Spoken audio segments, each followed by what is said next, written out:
Welcome to Canine Campus, podcast number 3. In the third part of our series on adult and adolescent obedience, we'll wrap up the class with a discussion on the difficulties of generalization, the different types of rewards we use to encourage desired behaviors, and a few more tips on capturing behaviors for recall and house training. Sit back and enjoy. This is the Canine Campus podcast on caninecampus.com.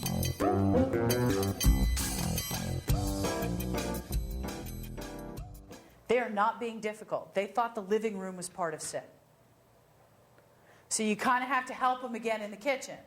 And then you got to go upstairs and downstairs and inside and outside. And you have to do it so many different places that they finally say, oh, you mean just my fanny has to hit the ground.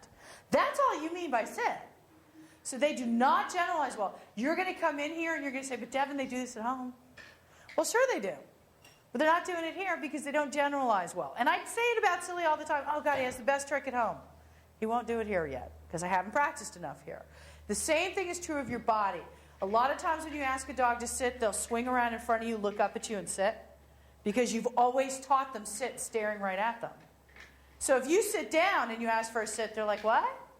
Or if you kneel, or if you lie down. I asked him for a high five as I was sitting in bed, and he was like, I have no idea what you're asking for. But if I stood up, he was like, oh, cool. So it really matters. So when you're teaching things, change your body position, change the room you're in, do it all over the place. Your dog isn't being difficult. They literally don't know. So in this class, we're going to have the foundation set for a bunch of behaviors, but you're not going to be able to repeat them enough in a 6-week period of time for your dog to have it fully proved.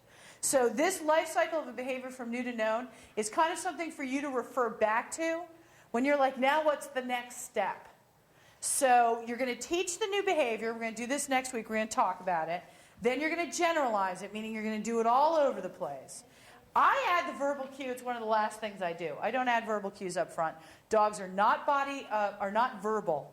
They're body language readers. So hand signals will be much more reliable initially. Verbal can become that reliable. You just have to practice it. But they are body language readers. They watch every move you make. But we're chatters. We're primates. Blah, blah, blah, blah, blah. I love that Far Side. Blah, blah, blah, blah, blah. Fee-fee. Blah, blah, blah, blah. It's really true. They just kind of whoop. So I don't talk to my dogs a lot. When I do, I use their nickname. Like when I'm lovering all over Silly, I use Boom Boom. Because when I say Silly, I want him to kind of tune into me and say, what's happening next? With Boom Boom, he knows, oh, you're addressing me, but I just have to sit here and put up with you hugging me and kissing me and mushing my face. Because that's what I do.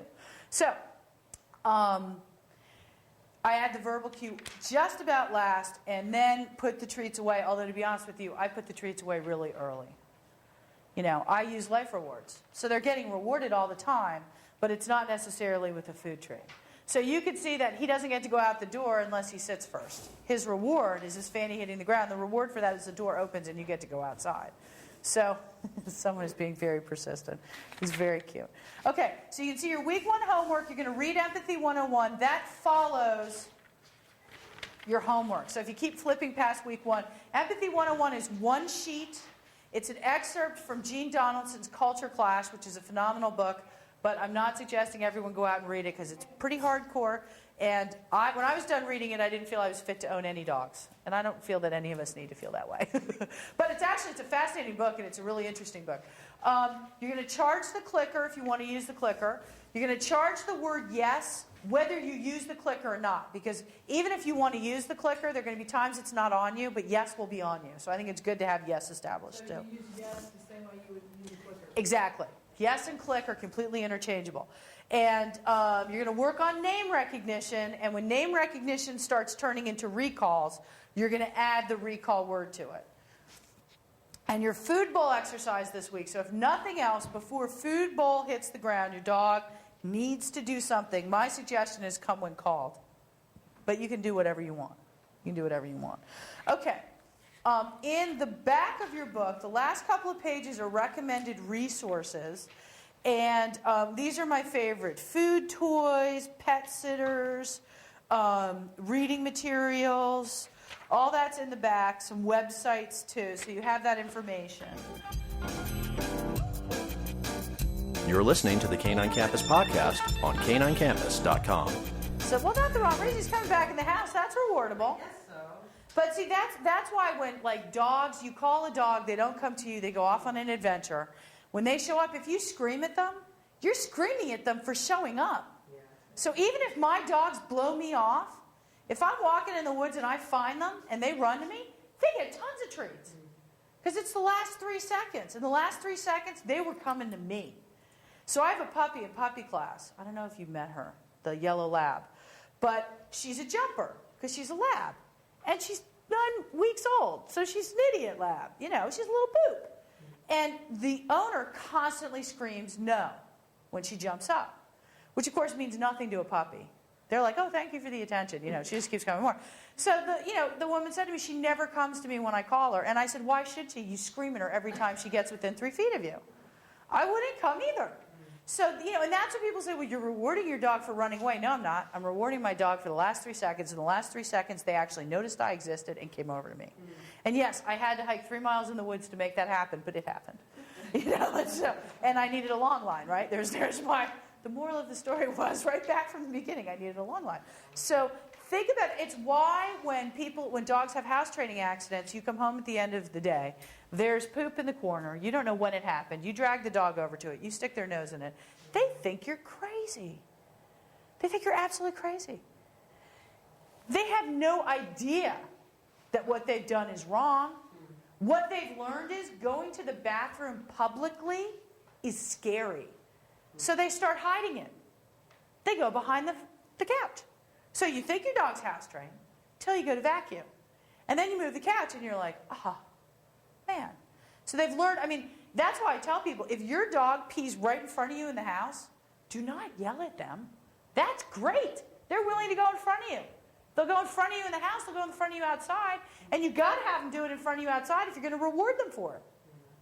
If every time they go outside, they go hide behind a tree, how can you ever give them feedback that that's where you want them to go? So dogs that pee in front of me, I'm delighted with. It's like, thank you. This isn't exactly where I wanted you to go, but okay, we can work on that. So if a dog pees in front of me, I might clap my hands to try to interrupt them and say, hey, let's get outside, and then reward them out there. But I never scream at a dog for going to the bathroom in front of me. I actually had my Rottweiler, when he was a puppy, I was clicking and treating him for going to the bathroom outside, and he learned to pee for like 2 seconds. I'd click and treat, and then he'd go 3 feet over, pee again. And like he wasn't 12 weeks old where he hadn't learned to break it up into like 4. And it was like, talk about who's training who. It's like, oh, you're training me. And not this. This was actually more of a Rottweiler than Silly. This is not a Rottweiler. So any questions about anything? All right, so we don't have class next week, which means you've got 2 weeks to charge. That clicker should be good and charged. You only have to charge it once. The yes is good and charged. Name recognition. Recall. Let recall happen naturally. Let the name recognition become the recall. Let it, and be patient. It'll happen. Be patient, it'll happen, and then label it. And I would say that about anything. Label it as your dog's doing it right. If you're outside and your puppy runs over to say hi, and they're en route, that's a great time to say come. Because they're en route. Label it while they do it. Label it while they do it. Okay, any questions about anything? Excellent. Go forth and train. Thanks for listening to the Canine Campus Positive Dog Training Podcast. For information on purchasing the training aids mentioned in this podcast, visit our website at www.caninecampus.com. We welcome your feedback. Email us at podcast@caninecampus.com.